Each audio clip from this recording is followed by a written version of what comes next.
नमस्कार दोस्तों, स्वागत है आपका अपने YouTube channel the spiritual Hindi story पर। दोस्तों, आज मैं आपको सुनाऊंगा सुंदरता और ताकत के गुरूर में चूर एक शहजादी के घमंड को ध्वस्त करने वाली कहानी। दोस्तों, कहानी बहुत ही रोमांचकारी है, इसलिए मेरा निवेदन है कि कहानी को अंत तक जरूर सुनिएगा, आपको बहुत मजा आने वाला है। और हाँ, अगर कहानी आपको पसंद आती है दोस्तों, तो आप उसको लाइक करिएगा और कमेंट्स में क्या चीज आपको अच्छी लगी या क्या आपको सबसे ज्यादा पसंद आया आप लिखिएगा। और हाँ, अगर दोस्तों आप भी चाहते हैं कि आप कोई कहानी मेरी जुबान से सुनना चाहते हैं, यानी कि आप इस चैनल के माध्यम से सुनना चाहते हैं, तो आप मुझे कमेंट के जरिए बता सकते हैं, मैं जरूर उस कहानी को आपको सुनाऊंगा। दोस्तों, चलिए आज की कहानी की शुरुआत करते हैं। एक सुंदरता के गुरूर में चूर एक शहजादी बानो अपने माँ बाप की इकलौती संतान थी। दोस्तों, जब वह सवारी के लिए निकलती तो लोग अपने घरों में दुबक जाते, दरवाजे खिड़कियां बंद कर लेते, दुकानदार अपनी दुकानों के पर्दे गिरा देते, राहगीर अपनी राह से हट करके गली मोहल्लों में चले जाते। अगर गलती से कोई राह में रह जाता तो उसके लिए जहां है वहीं औंधे मुंह लौट करके गिरने का सख्त फरमान जारी था। दोस्तों, बादशाह के इस शाही फरमान के खिलाफ अगर कोई जाता तो उसकी आंखों में तपते गर्म सरिये डालने का रूह कपा देने वाला कानून था। एक दिन शहजादी बानो की सवारी उसके ढेर सारे अंगरक्षकों के साथ बाजार से गुजर रही थी। तभी बाजार के दूसरे रास्ते से एक बूढ़े राहगीर ने प्रवेश किया। दोस्तों, तेजी से आगे बढ़ते शहजादे के काफिले को जब बूढ़े राहगीर ने अपनी तरफ आते देखा तो उसके पास इतना भी समय नहीं था कि वह भाग करके कहीं छुप जाए। वह एक गरीब बूढ़ा मछुआरा था जिसके सिर पर मछलियों से भरी टोकरी थी। टोकरी को फेंक करके औंधे मुंह जमीन पर लेटता तो उसकी सारी मछलियां मर जाती। काफिला उसके पास आ पहुंचा था। शहजादी के सिपाहियों ने उसे गिरफ्तार कर लिया।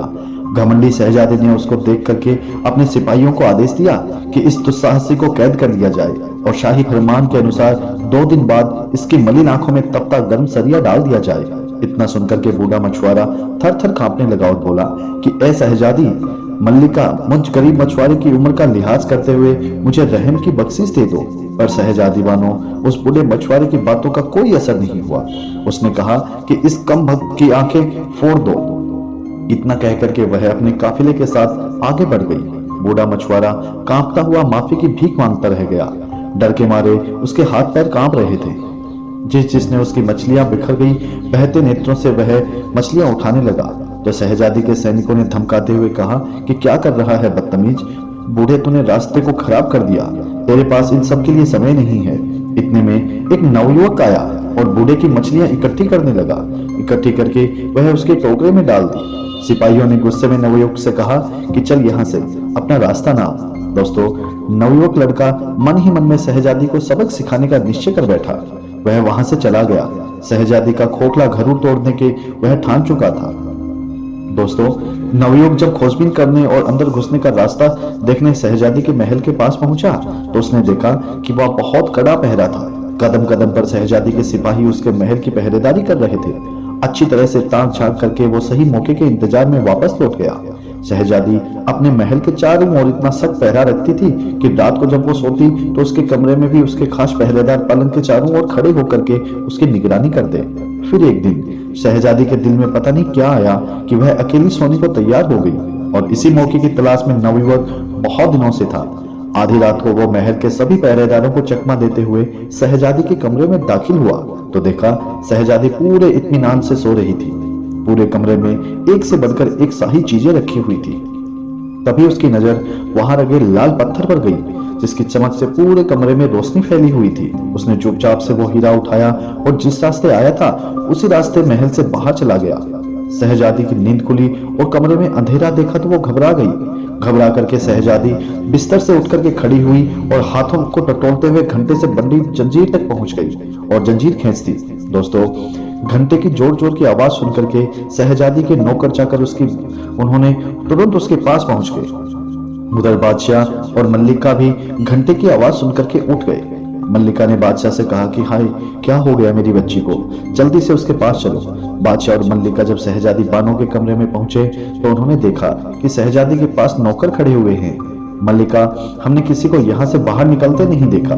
बादशाह के पूछने पर शहजादी ने बताया कि अब्बाजान कमरे में रखे लाल हीरे को चुरा कर ले गया है। बादशाह ने तुरंत सैनिकों को आदेश दिया कि जल्दी जाओ और देखो, चोर अभी भी यहीं होगा। पर नवयुवक जो था वो कब का वहां से जा चुका था। दोस्तों, अगली सुबह होते ही बादशाह ने पूरी सल्तनत में घोषणा करवा दी कि जो भी शहजादी के चोरी हुए हीरे को वापस लाएगा और उसे मुंह मांगा इनाम दिया जाएगा।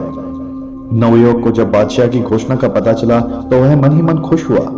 वह अपने अगले कदम के लिए तैयार था। दोस्तों, शहजादी के गुरूर को तोड़ने की नवयुवक की योजना अब उसके हिसाब से होती जा रही थी। अपनी योजना के अनुसार वह बादशाह के सम्मुख पेश हुआ और तख्त के सामने झुक करके बड़ी अदब के साथ सलाम किया। बादशाह ने नवयुवक से पूछा कि कौन हो नवयुवक, और उन्होंने बादशाह को सही सलामत को कहा कि मैं शहजादी के चुराए हुए हीरे को लेकर के आया हूँ। अब आप अपने वायदे के मुताबिक मेरी मुंह मांगी शर्त को पूरा कीजिए। दोस्तों, बादशाह हीरे को देख करके खुश हुआ और बोला कि कहो तुम्हें क्या चाहिए नवयुवक। तब उसने कहा कि बादशाह सलामत, मेरी गुजारिश है कि परसों शहजादी को देखने पर कैद किए गए वृद्ध मछुआरे की आंखें फोड़ने की सजा को माफ कर दिया जाए और उन सिपाहियों की पीठ पर कोड़े लगवाए जाएं जिन्होंने उसे गिरफ्तार किया और मुझे गालियां दी। बादशाह ने हैरान होते हुए पूछा कि उस बूढ़े मछुआरे के साथ तुम्हारा क्या रिश्ता है। तब वह बोला कि हुजूर आजम, मेरा उसके साथ इंसानियत के अलावा कोई रिश्ता नहीं, बस उसकी हालत देख करके मुझे उसके ऊपर रहम आ गया और वैसे भी उसके देखने भर से शहजादी का क्या बिगड़ गया। नवयुवक के मुख से यह बात सुनकर के बादशाह गुस्से में तिलमिला उठा। उसने अपने वजीर को आदेश दिया कि इस कमबख्त को कारावास में डाल दो और वायदे के मुताबिक उस बूढ़े मछुआरे को रिहा कर दिया जाए और उस सैनिकों को 50-50 कोड़े मारे जाएं। नवयुवक ने बादशाह का हुक्म सुन करके बादशाह से कहा, बादशाह हुजूर, आप मुझे कारावास की सजा क्यों दे रहे हो।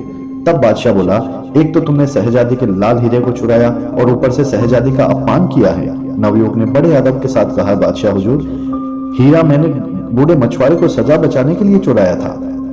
आप ये ठीक नहीं कर रहे हैं। अगर आपने ऐसा किया तो मैं आपकी जेल से भाग जाऊंगा और आपका ताज चुरा लूंगा। बादशाह बोला, बेवकूफ लड़के, तू मेरे ताज के आसपास भी नहीं फटक सकता। बादशाह ने सिपाहियों को उसे जेल में ले जाने का इशारा किया और इशारा मिलते ही तुरंत सिपाही नवयुवक को पकड़ करके कैद खाने में ले गए और जेल में बंद कर दिया।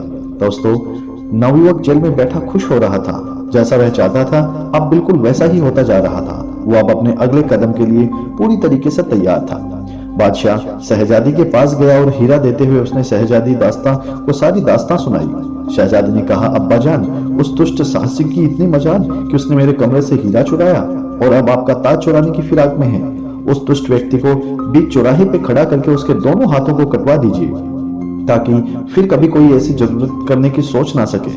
बादशाह ने शहजादी से कहा कि बेटी, तुम चिंता मत करो, जैसा तुम कहती हो उसके साथ वैसा ही किया जाएगा। बादशाह ने पूरे राज्य में घोषणा करवा दी कि कल सुबह राज्य का हर व्यक्ति शहर के चौराहे पर आ जाए। बीच चौराहे पर शहजादी के महल में चोरी करने वाले दुष्ट नौजवान व्यक्ति को खड़ा करके उसके दोनों हाथ काटे जाएंगे। बादशाह का वजीर जब कैद खाने जाकर के नवयुवक को यह खबर देता है तो नवयुवक जोर जोर से हंसने लगा और कहता है, तुम सब पागल हो गए हो, सुबह तक यहाँ कौन रुकेगा। मैं तो आज रात ही बादशाह का ताज लेकर के यहाँ से भाग जाऊंगा। वजीर ने कैद खाने के दरोगा को हुक्म देते हुए कहा कि आज रात कैद खाने के चारों ओर सख्त पहरा लगवा दीजिए। सुबह हुई तो बादशाह ने वजीर को हुक्म दिया कि जाओ, जल्दी जाकर के आओ।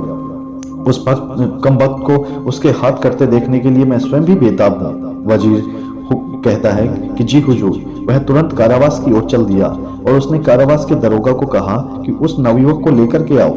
दरोगा जब जेल के अंदर जाकर देखता है तो उसे वहां से हथकड़ी पड़ी हुई मिलती है। यह देख करके दरोगा के पैरों की जमीन खिसक जाती है और वह भाग करके वजीर के पास आता है और कहता है कि हुजूर, वहां तो सिवाय हथकड़ियों के कुछ नहीं है, लड़का जेल से भाग चुका है। वजीर बोला, बादशाह सलामत अब तुम्हें नहीं बख्शेंगे। दरोगा बोला, हुजूर साहब, पता नहीं उस लड़के ने कैसे किया, क्योंकि आज रात तो मैं खुद उसकी निगरानी कर रहा था और थोड़ी थोड़ी देर में जाकर के उसको चेक कर रहा था। वजीर बोला, मुझे कुछ नहीं पता, तुम बादशाह सलामत के पास चलो। दरोगा को लेकर के वजीर बादशाह के पास पहुंचा और सारा माजरा बताया तो तुरंत बादशाह का मुंह जो है वो पीला पड़ गया, जैसे एकदम उसके शरीर से उसके प्राण निकल गए हों। वो आनंद फानन में अपने सैन कक्ष की ओर दौड़ा। देखा तो उसका मुकुट भी गायब था। बादशाह को काटो तो खून नहीं। शहजादी बानो अपने पिता के महल में आती है और देखा तो बादशाह उदास बैठा हुआ है। शहजादी ने उससे मायूसी का कारण पूछा तो बादशाह बोला कि क्या फायदा मेरे बादशाह होने का, जब एक मामूली सा चोर लड़का मेरे महल में दाखिल हो जाता है और जो उसका मन करे उठा ले जाता है। शहजादी बोली, मुझे तो लगता है सभी नौकर उस कमबख्त से मिले हुए हैं, पर आप उदास मत हो अब्बा जान, अब एक तरीका है उसे पकड़ने का और आपका ताज फिर से पाने का। आप उस बूढ़े राहगीर को फिर से कैद करवा करके पूरे नगर में घोषणा करवा दीजिए कि बूढ़े मछुआरे की आंखें निकाल करके उसे शहजादी के महल में बंदी बना करके रखा गया है। वो उसे बचाने जरूर आएगा। बादशाह का हुक्म की देर थी कि कुछ ही देर में उस सैनिकों ने बूढ़े राहगीर को पकड़ लिया और बादशाह ने बूढ़े मछुआरे को आराम के साथ शाही कमरे में ठहराया और अपनी योजना के अनुसार पूरे राज्य में घोषणा कर दी कि बूढ़े की आंख निकाल करके उसे कैद रखा गया है। नवयुवक को जब पता चला तो उसके मन में और तन में आग लग गई। उसने खुद से कहा कि जब मेरे ऊपर बस नहीं चला तो उन्होंने बूढ़े राहगीर को ही उठा लिया। अब बस बहुत हुआ, अब इन सब का अंत करने का समय आ गया है। दोस्तों, रात हुई तो शहजादी के महल के चारों तरफ कड़ा पहरा दिया गया। कदम कदम पर शाही सैनिक अस्त्र शस्त्र के साथ चौकन्ने होकर के खड़े थे। खुद बादशाह भी वेश बदल करके गश्त कर रहा था। पर तभी अचानक शहजादी के महल से हृदय चीर देने वाली चीख सुनाई दी। बादशाह आनन फानन में भागा, शहजादी के कमरे में दाखिल हुआ तो देखा कि शहजादी जमीन पर पड़ी हुई है और उसका पूरा शरीर नीला पड़ गया है। तुरंत शाही वैद्य को बुलाया गया। जब वैद्य ने राजकुमारी को चेक किया तो उसके होश उड़ गए। कांपती आवाज में बादशाह से कहा कि माफ करे हुजूर, शहजादी अब इस दुनिया में नहीं है। किसी जहरीले सांप के काटने के कारण वो मर चुकी है। बादशाह के ऊपर तो जैसे मुसीबतों का पहाड़ टूट पड़ा। वो दहाड़े मार मार के रोने लगा। बेटी, तुम मुझे छोड़ करके नहीं जा सकती, तुम्हारे बिना मैं अपने प्राण त्याग दूंगा। पूरे महल में चीख पुकार मच गई। दोस्तों, तभी वजीर की नजर वहां रखी एक कुर्सी पर गई जिसके ऊपर बादशाह का शाही ताज रखा हुआ था। वजीर बोला कि माफ करना हुजूर, यह सही समय नहीं है, पर यह सब किया धरा उस चोर का ही है। वहीं यहाँ के किसी जहरीले सांप को छोड़ करके गया होगा और आपका ताज भी रख गया है। शहजादी की मौत के गम में बादशाह पूरी रात रोता रहा और सुबह हुई तो रस्म के अनुसार शहजादी बानो को दफनाया गया। शहजादी के गम में पूरे नगर की आंखें नम थी। हर जगह एक अजीब सा सन्नाटा पसरा हुआ था। शहर की सभी दुकानें बंद थी और हर कोई शहजादी के लिए दुआ कर रहा था। अगले दिन बादशाह ने जब शहजादी की समाधि पर फूल चढ़ाने के लिए गया तो देखा कि शहजादी की कब्र खुदी हुई थी। शहजादी का पार्थिव शरीर कब्र से गायब था। यह देख करके बादशाह को बड़ा भयानक सदमा लगा। अपने होशो हवास खोकर वह जमीन पर गिर पड़ा। वजीर ने जब उसे ठंडे पानी के छिटके दिए तो उसे थोड़ा सा होश आया, पर बादशाह अब भी अपने पूरे होश में नहीं था। वो सबकी तरफ ऐसे देख रहा था जैसे वह किसी को जानता ही ना हो। दोस्तों, 4 दिन के इलाज के बाद उसका होश ठिकाने पर आया। बादशाह को इतना गम शहजादी की मौत का भी नहीं था जितना उसकी गायब हुई उसका था शरीर का था। उसने दूसरे राज्यों से स्पेशल जासूसों की पूरी टुकड़ी बुला ली और शहजादी की मौत का पता लगाने को कहा। दोस्तों, शहर के चप्पे चप्पे में अब जासूस फैल चुके थे, पर उन्हें क्या पता था कि शहजादी का चोर तो कब का इस मुल्क से बाहर जा चुका था। कब्र खोद करके शहजादी की लाश को बाहर निकालने वाला कोई और नहीं बल्कि वो नवयुवक ही था जो शहजादी के गुरूर को तोड़ करके ध्वस्त करने की ठान चुका था। शहजादी की लाश को अपने घोड़े पर लिए और बहुत तेजी से आगे आगे बढ़ रहा था। चलते चलते वह बगदाद शहर के बाहर पहुंच गया। शहजादी की लाश को झाड़ियों में छुपा वो एक संदूक लेकर के आया। संदूक में शहजादी को लिटा करके शहर के अंदर गया और उसने एक सराय का कमरा किराए पर लिया। जब रात हुई वो सब सो गए तो नवयुवक ने बक्से को खोला और कुछ मंत्र बोल करके एक सांप बना दिया। सांप बने नवयुवक ने शहजादी को काटे हुए स्थान से सारा जहर चूस लिया और फिर अपने असली रूप में आ गया। दोस्तों, कुछ ही समय के बाद आह भरती हुई शहजादी उठ करके बैठ गई। उसने पानी मांगा, तब नवयुवक ने उसे पानी पिलाया। पानी पी करके शहजादी के होश कुछ ठिकाने आए तो वह बोली कि मैं कहाँ हूँ और तुम कौन हो। मैंने अभी अभी एक बहुत भयानक सपना देखा कि एक सांप के काटने से मेरी मृत्यु हो गई और मुझे दफना दिया जाता है। फिर तुम आकर के मुझे कब्र से निकाल करके एक सफेद घोड़े पर यहाँ ले आए, पर वो एक सपना था। एक सपना ना होकर के क्या यह हकीकत था? तुम मुझे यहाँ क्यों लेकर के आए हो? तुम्हारा मकसद क्या है? और इतने सारे सिपाहियों के होते हुए तुम महल में घुस करके चोरी कैसे करते हो? बौखलाई शहजादी ने एक साथ कई सवालों की बौछार लगा दी। तब नवयुवक बोला कि सुनो शहजादी, अगर तुम जानना ही चाहती हो तो मेरा नाम बिन मुस्तफा है। मेरे अब्बा जान बहुत बड़े जादूगर थे। उन्होंने मुझे अपनी विद्या से सांप का रूप बदलने की विद्या सिखाई है। मैं तुम्हारे महल में सांप का रूप बना करके अंदर जाता था। जिस सांप के काटने से तुम्हारी मृत्यु हुई थी वो भी कोई और नहीं बल्कि मैं ही था। मैं जानता था कि सांप के काटे हुए मनुष्य को अगर 3 दिन के अंदर जहर चूस करके निकाल दिया जाए तो वह फिर से जिंदा हो जाता है। यह सब मैंने तुम्हें सबक सिखाने के लिए और तुम्हारे खोखले गुरूर को तोड़ने के लिए किया था। अब तुम सदा के लिए मेरी दासी बनकर के मेरे साथ रहोगी, यही तुम्हारी सजा है। दोस्तों, शहजादी सब कुछ सुनकर के एकदम सन्न रह गई। उसे कुछ बोलते न सूझा। कुछ देर चुप्पे के बाद शहजादी ने माफी मांगते हुए कहा कि मैंने ताकत के गुरूर में मैं बहुत चूर थी, पता नहीं कितने ही लोगों का अनिष्ट किया है, मुझे माफ कर दो। पर नवयुवक ने उस शहजादी पर पश्चाताप भरी बातों का कोई असर नहीं हुआ। शहजादी को अपने घर ला करके एक बंदी या फिर या कहें कि एक दासी की तरह नवयुवक उसे रखने लगा।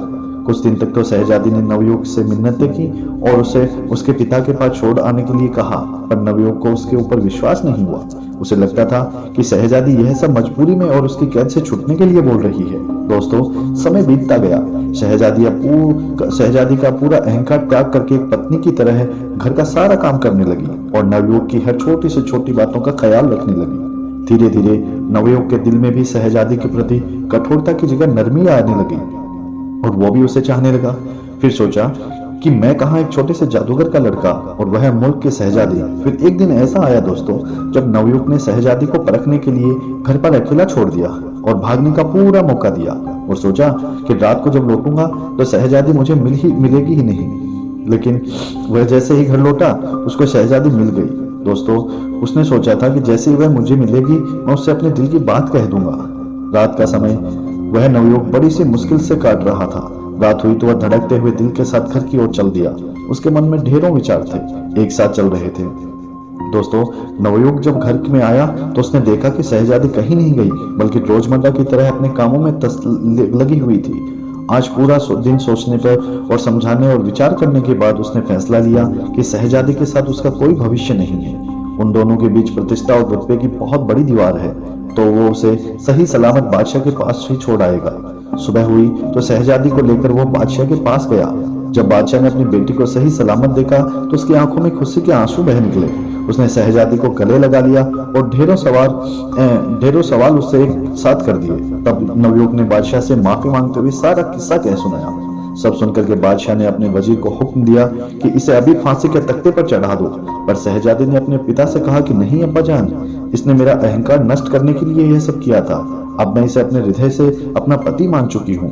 अगर इसे कुछ हुआ तो मैं भी अपने प्राण त्याग दूंगी। बेटी के मोह में मजबूर बादशाह ने दोनों का निकाह करवा दिया। अब पहले जैसा कोई कानून नहीं रहा। प्रजा अब खुशी से रहने लगी। इधर शहजादी और नवयुवक भी एक दूसरे के साथ खुश थे। दोस्तों, निष्कर्ष इस कहानी से यह निकलता है कि सच्ची शक्ति और महानता केवल बाहरी ताकत, राज या सामर्थ्य में नहीं, बल्कि आत्म साक्षात्कार, विनम्रता और अपने भीतर की अच्छाइयों को पहचानने में है।